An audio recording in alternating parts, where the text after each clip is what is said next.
back in Weekly Warfare. Chris Puckett and Goldenboy at the desk. Yes. But we're not the only two on the show right now, Goldenboy. Oh, no, we're not. My good friend, my buddy, my compatriot, my hand, my left hand. I don't know. Just introduce the guy. Corey Dunn, one of our Call of Duty commentators from the MLG Pro Circuit, is joining us now to talk about all of the recent pro roster changes. Corey, what's going on, buddy?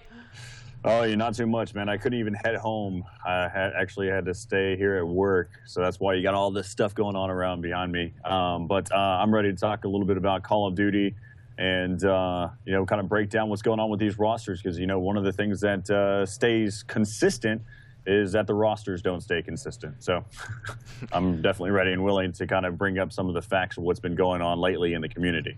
All right, we'll kick us off with the biggest news. There's been a lot of buzz about Team Envious.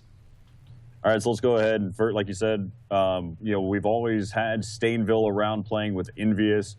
We've had some great players. Even Liar was on that team in the end of the season. Had some really great players, but whatever it came down to it in the end, Dito's the only one that's sticking around. Right now, they've got Censor, who was previously with Quantic Next Threat, who won the national finals there in Providence, Rhode Island. They also picked up JCap and Proofy.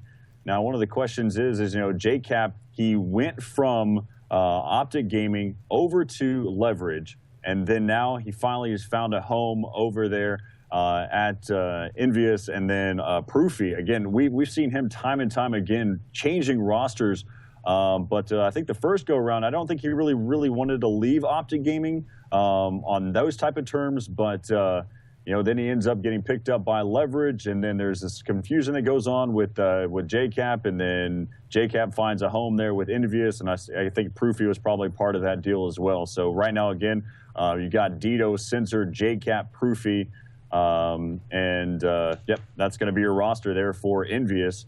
And, there's been a lot of talk that's been going around between all of these teams. Let's kind of going back. Teams are actually dropping players.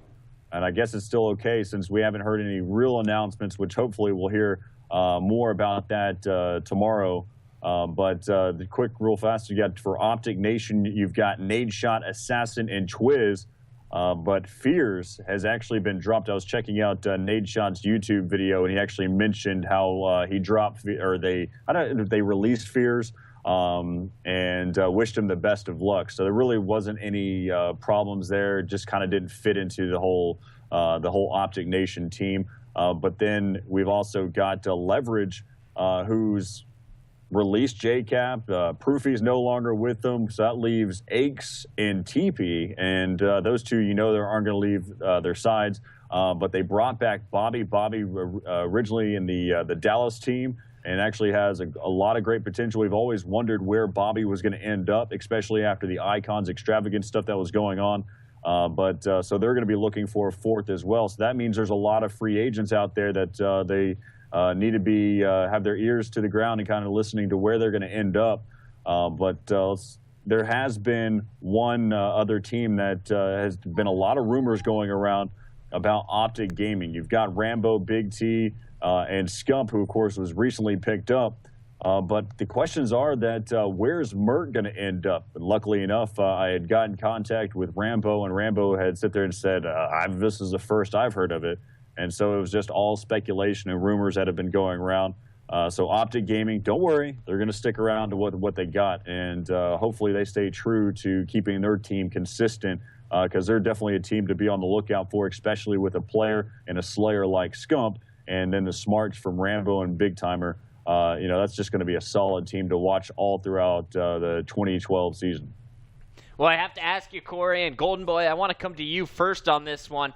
Out of all the team changes, who do you think is benefiting the most right now? I know these guys have barely had a week to practice together. Well, I would say this much. As far as that whole Optic Gaming thing is concerned, I'm actually very glad to see that they're still together, because there was absolutely no reason for them to break up whatsoever. Merc is a great guy, and all three of those players are just very, very talented, so I'm very glad to see that. Now, as far as who benefited, it's very hard to say, but bringing back Bobby for Leverage, very interesting situation. But they are going to need that star player, that scump of that team. And it's going to raise questions. Who knows? Maybe Fears could land on that team, because I see Fears blending better with Leverage than I did seeing him with Optic. It just didn't really click for me. Okay. And Optic Nation, they're going to take their time because they got a lot of star players on that team. So they're just going to take it easy. And your thoughts on this, Corey?